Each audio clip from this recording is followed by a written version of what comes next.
Selamat pagi dan selamat datang pada Talk Show Diplomatic Talks. Perkenalkan, saya Naura Savana yang akan membantu acara talk show hari ini. Pada kesempatan kali ini, kita akan membahas salah satu kasus hukum internasional yang sedang menggemparkan dunia dalam beberapa tahun terakhir, yaitu sengketa diplomatik antara Meksiko dan Ekuador yang kini sedang bergulir di hadapan International Court of Justice. Pada bulan April 2024, pasukan khusus Ekuador menerobos masuk ke Kedutaan Besar Meksiko di Quito dan menangkap mantan Wakil Presiden Ekuador, Jorge Glass, yang saat itu berada di bawah perlindungan suaka diplomatik Meksiko. Insiden ini memicu kritis diplomatik serius dan mengguncang fondasi hukum diplomatik internasional. Untuk membahas kasus ini secara mendalam, saya telah mengundang beberapa pihak yang terlibat pada kasus ini. Bisa dimulai dari sebelah sini. Terima kasih Naura. Perkenalkan, nama saya Kanita Putih Irfani dan rekan saya. Dan saya Helen Indriantis, kita adalah perwakilan dari negara Ekuador. Lalu dilanjut sebelah sini. Perkenalkan, nama saya David dan ini rekan saya. Indira Anjani, kami adalah perwakilan dari negara Meksiko. Perkenalkan, saya Gabriela Julita Kristadi dan pada hari ini saya akan meninjau penerapan kasus ini dalam konteks hubungan diplomatik internasional dari sudut pandang akademisi. Perkenalkan, nama saya Siti Liza Sailima. Di sini saya sebagai pakar hukum akan meninjau kasus ini dalam perspektif praktisi. Dan terakhir dari sebelah sini. Terima kasih. Perkenalkan, nama saya Ahmad Yusuf Malaputra yang akan memberikan pandangan kondisi sekarang dari POV ICJ. Baik, terima kasih semuanya. Sebelum kita membahas aspek hukum yang lebih luas, penting untuk memahami bagaimana masing-masing pihak memandang peristiwa ini. Karena inti sengketa ini bukan hanya soal penangkapan Jorge Glass, tetapi juga mengenai apakah Meksiko telah menyalahgunakan suaka diplomatik dan apakah tindakan Ekuador dapat dibenarkan menurut hukum internasional.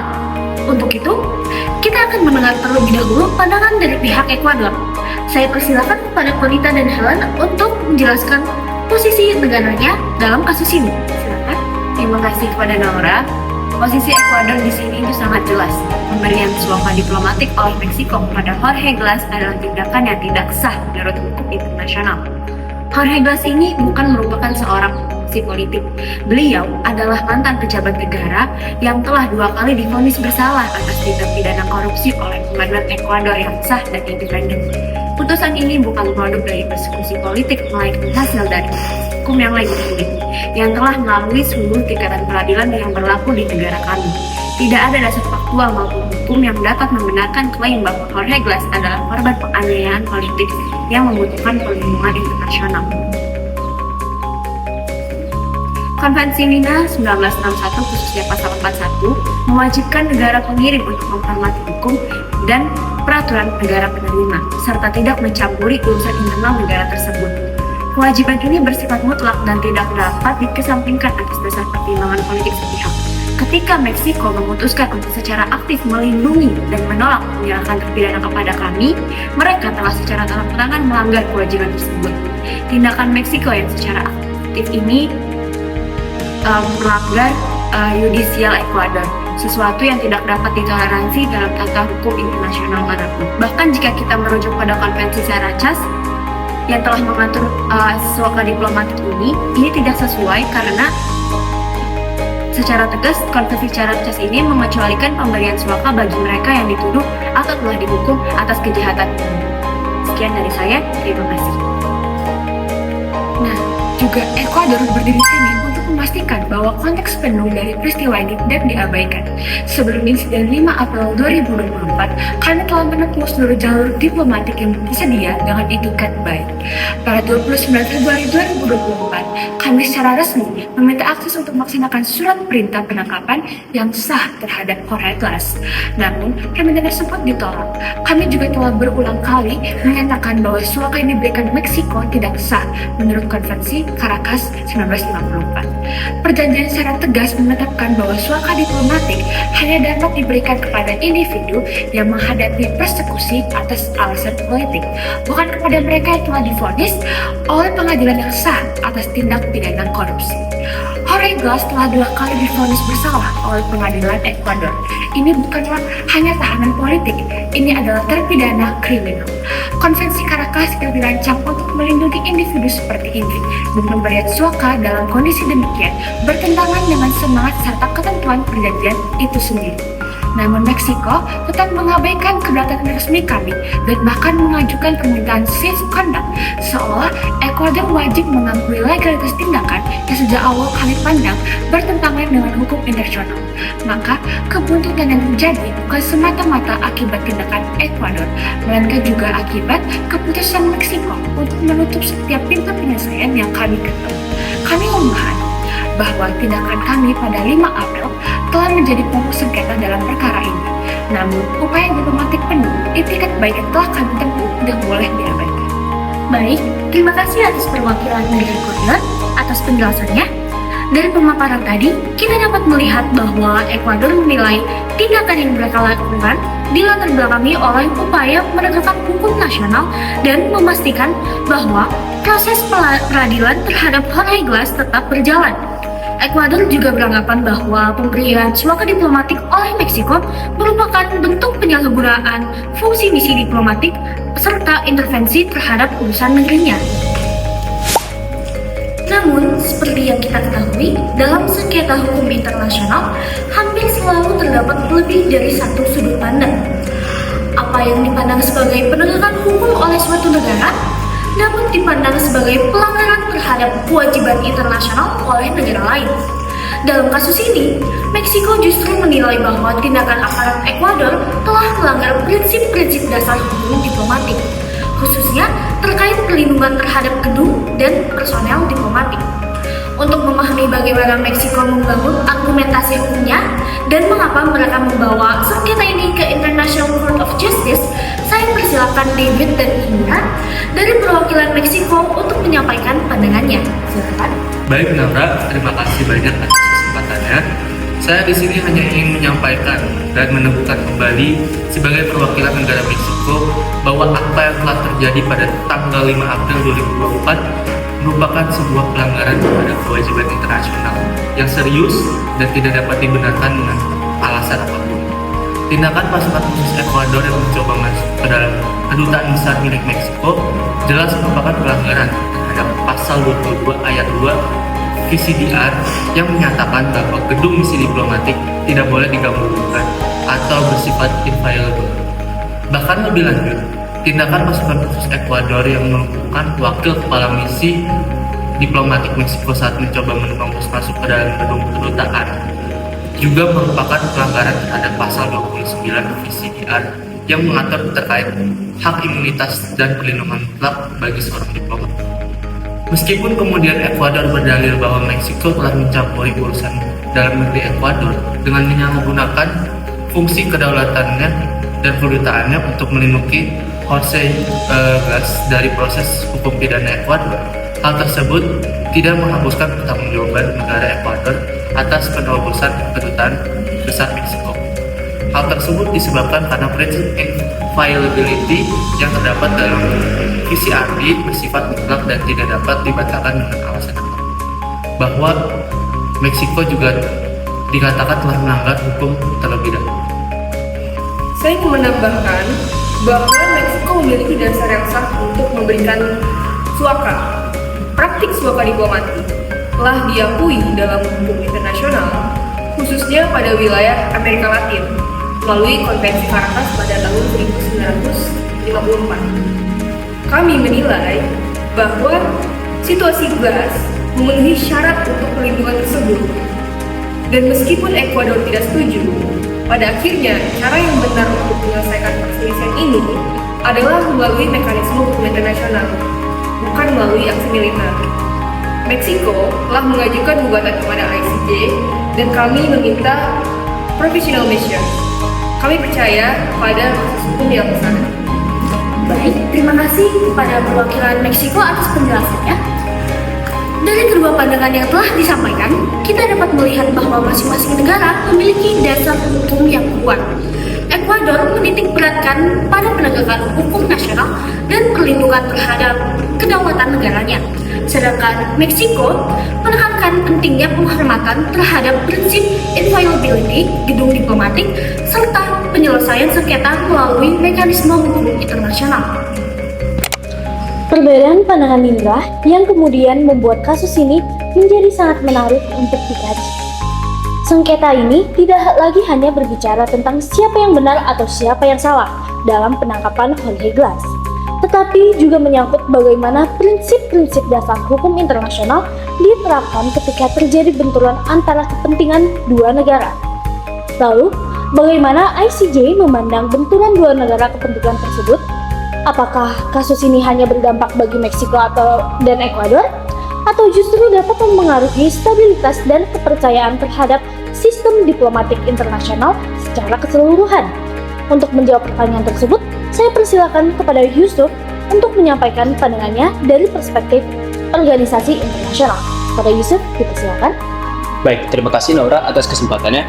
Saya mempertegaskan kembali bahwa saya, Ahmad Yusuf, sebagai perwakilan dari ICJ, di mana sekarang hanya akan memberikan pandangan sementara, yaitu provisional measures, yang dimana ditolak oleh ICJ dalam Order of May 2024.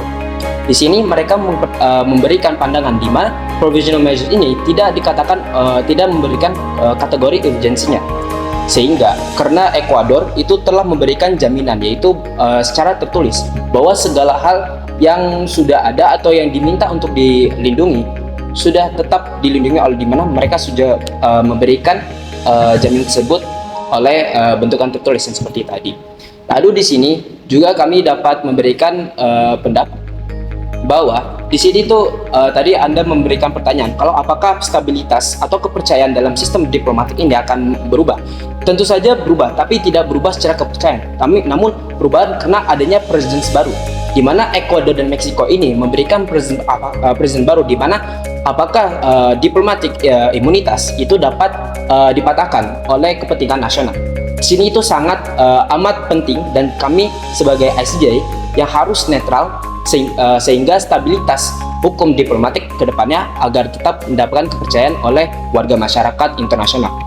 Lalu di sini juga Ekuador dan Meksiko membawa tidak hanya oleh permasalahan diplomatik, tapi juga ada permasalahan humaniter, di mana pelanggaran ini juga dikategorikan dapat melanggar hak atas sang Jorge, di mana mereka sudah mendapatkan perlindungan yang meskipun dianggap tidak salah Ekuador, maka yang disampaikan oleh Meksiko benar bahwa tindakan ini mungkin dapat dikategorikan sebagai kesalahan dalam hukum internasional. Namun ini belum ditetapkan oleh hakim ICJ karena measurable provision ini meskipun ditolak, tapi ini tidak mengatakan bahwa keputusan langsung, tapi ini hanya keputusan sementara. Jadi kasus ini masih berlanjut sehingga ini masih belum dapat ditetapkan apakah siapa yang bersalah, siapa yang benar.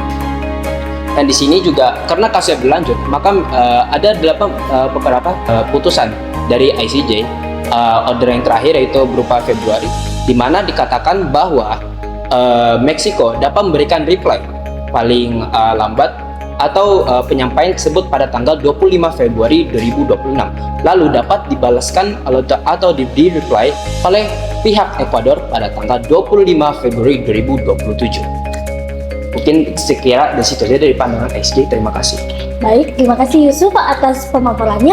Menarik sekali ya, karena dari perspektif ICJ, kasus ini ternyata bukan hanya persoalan antara Meksiko dan Ekuador, tetapi juga menyangkut kredibilitas sistem hukum diplomatik dan mekanisme penyelesaian sengketa secara damai yang dibangun oleh masyarakat internasional. Namun, untuk memahami persoalan ini lebih mendalam, kita perlu melihatnya dari sudut pandang ilmu hukum. Apakah tindakan para pihak sejalan dengan ketentuan hukum internasional? Bagaimanakah hukum memandang benturan antara kedaulatan negara, prinsip non-intervensi, inviolabilitas diplomatik, hingga pertanggungjawaban negara atas tindakan aparatnya? Untuk membantu kita menguraikan persoalan tersebut secara akademis dan melihat bagaimana doktrin secara presiden hukum internasional dapat diterapkan dalam kasus ini, saya persilakan Gabriel sebagai pakar hukum dan akademisi hukum internasional untuk menyelesaikan analisisnya.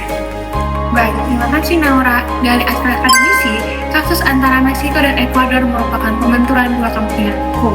Bagi Ekuador, Meksiko telah mencampuri urusan domestiknya dengan melindungi Jorge Glass, mantan pejabat yang telah dijatuhi hukuman pidana sebanyak 2 kali.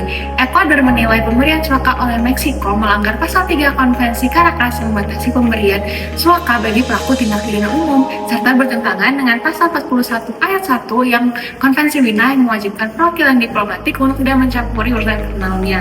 Dalam gugatannya, Ekuador juga mendalilkan pelanggaran terhadap pasal 14 Konvensi Inter-Amerika melawan korupsi serta pasal 46 dan juga 48 UNCAC yang mewajibkan negara bekerjasama dalam pemberantasan korupsi. Nah, namun frasa without prejudice to their privileges and immunities pada kalimat 1 dalam pasal 41 Konvensi Wina menegaskan bahwa kewajiban tersebut tidak mengesampingkan hak kekebalan diplomatik yang dijamin pada pasal 22 Konvensi Wina. Dengan demikian, Ekuador tetap tidak berhak memasuki kedutaan tanpa izin.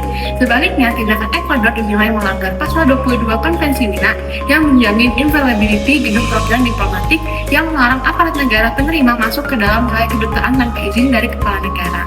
Meksiko berdasarkan tindakannya pada pasal 4 Konvensi Caracas yang memberikan kewenangan kepada negara pemberi suaka untuk menentukan status suaka hingga terdapat putusan dari organisasi internasional yang menyatakan sebaliknya.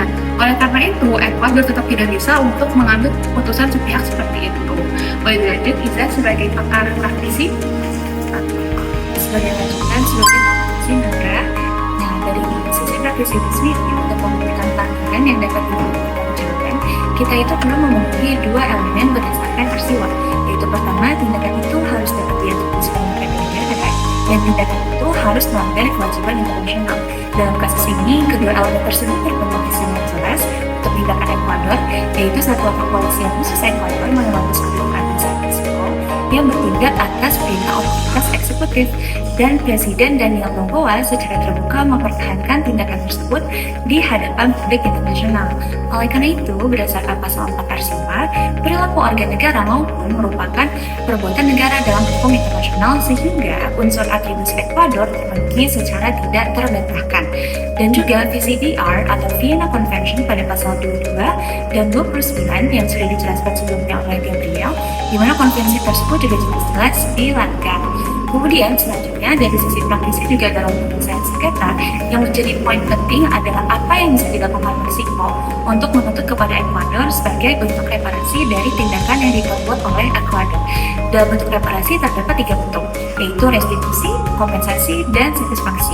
Dalam praktisi ICJ itu sendiri, satisfaksi seringkali menjadi komponen yang paling signifikan secara diplomatik. Kasus ini berpotensi menjadi salah satu putusan ICJ yang paling banyak dikutip atau presiden dalam hukum diplomatik semenjak kasus Stefan Hostages case yang membahas dan memuji pembatasan kedaulatan negara penerima dan juga membahas perlindungan diplomatik.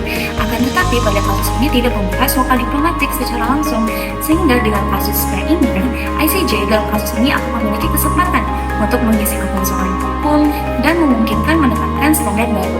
Dan di sini saya akan sangat memperhatikan bagaimana ICJ memposisikan dirinya pada pertanyaan suaka diplomatik. Baik, terima kasih Gabriel dan Niza atas penjelasannya melalui sudut pandang ilmu hukum.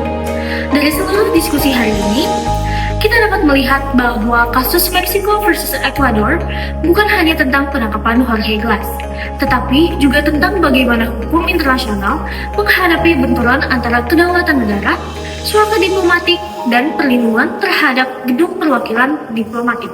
Kita telah mendengar berbagai perspektif dari pihak Ekuador, Meksiko, organisasi internasional, akademisi, hingga praktisi hukum.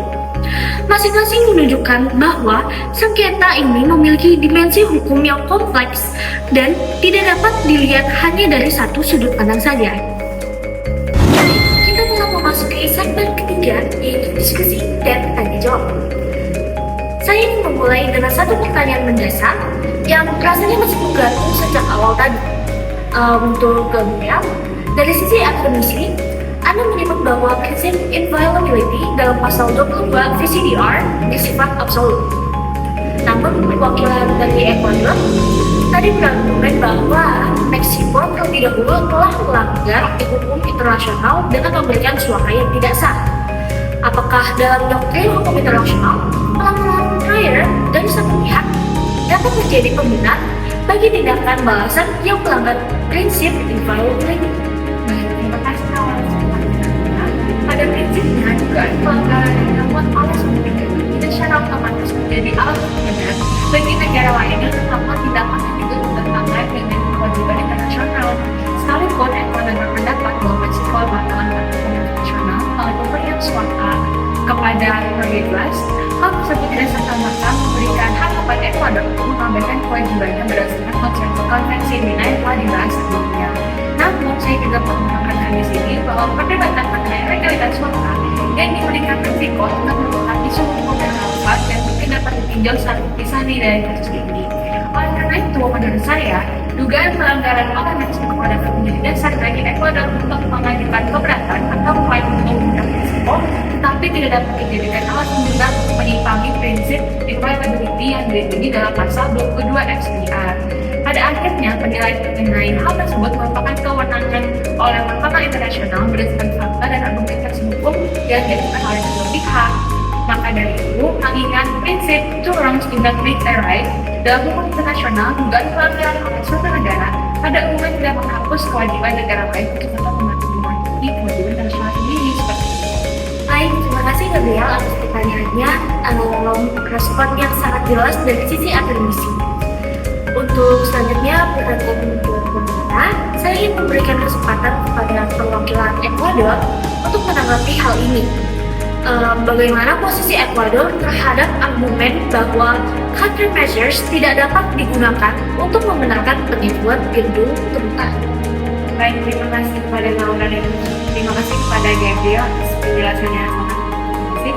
Ekuador itu tidak membantah bahwa prinsip inviolabilitas dalam pasal 22 itu adalah hak fundamental dalam hukum diplomatik internasional, dan kami sebelumnya mengaku hal tersebut dalam sistem diplomatik.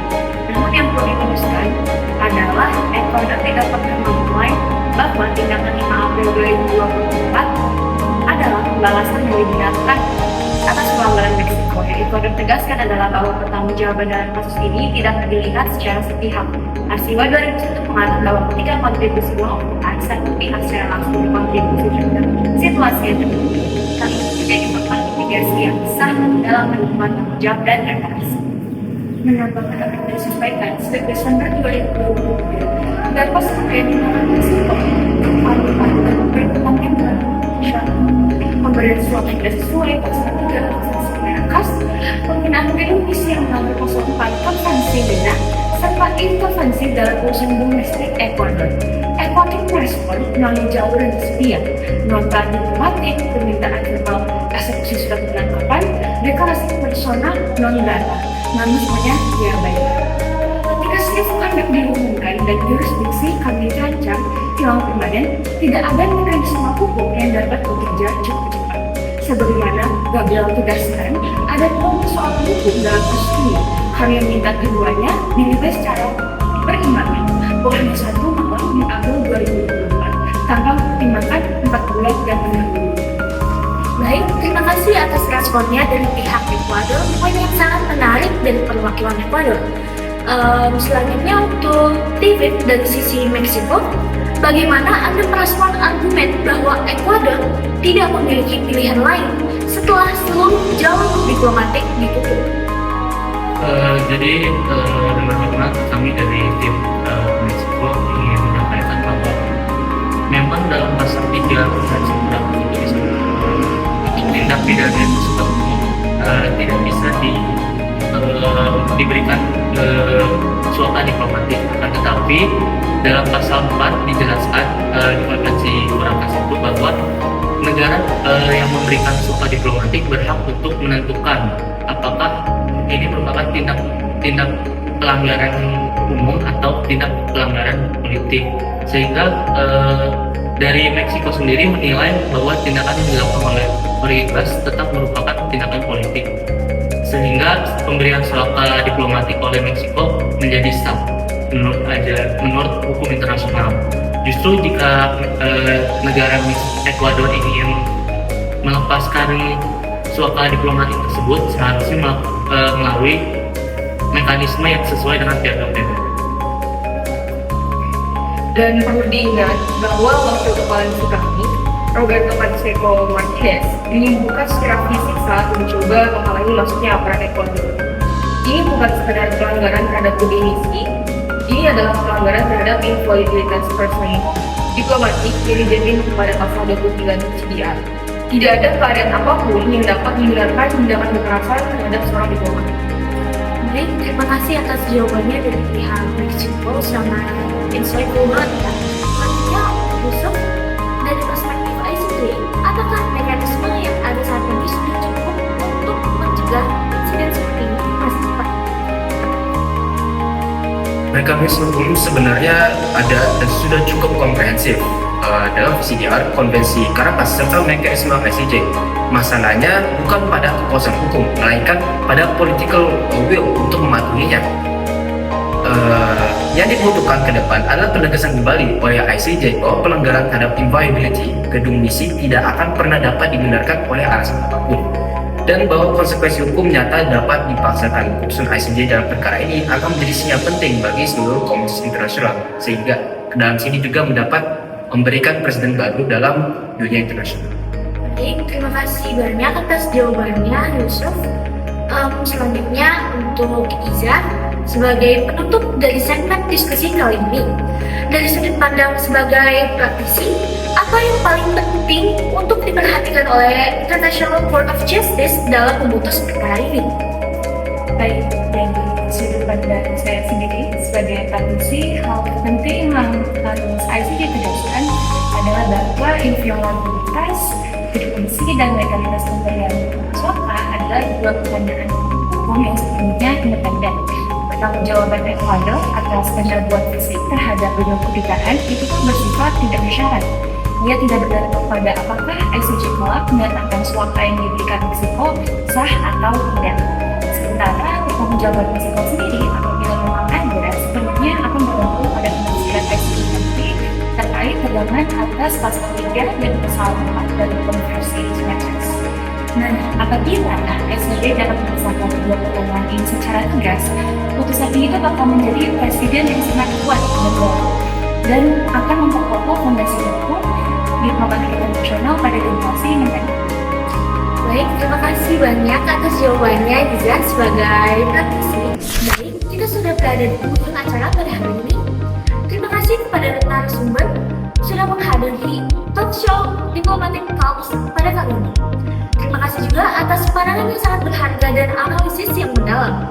Dari diskusi hari ini, kita dapat menentukan bahwa kasus Meksiko versus Ecuador bukan hanya tentang penangkapan Jorge Glas, tetapi juga tentang bagaimana hukum internasional menghadapi benturan antara kedaulatan negara, suasana diplomatik, dan perlindungan terhadap gedung perwakilan diplomatik. Dua pertanyaan hukum yang berdiri secara independen, yaitu pelanggaran prinsip inviolability oleh Ekuador yang bersifat absolut, dan legalitas pemberian suaka oleh Meksiko yang masih menaati penafsiran ICJ. Kita semua menantikan putusan ICJ sebagai penegasan norma-norma fundamental hukum diplomatik internasional. Terima kasih dan sampai jumpa.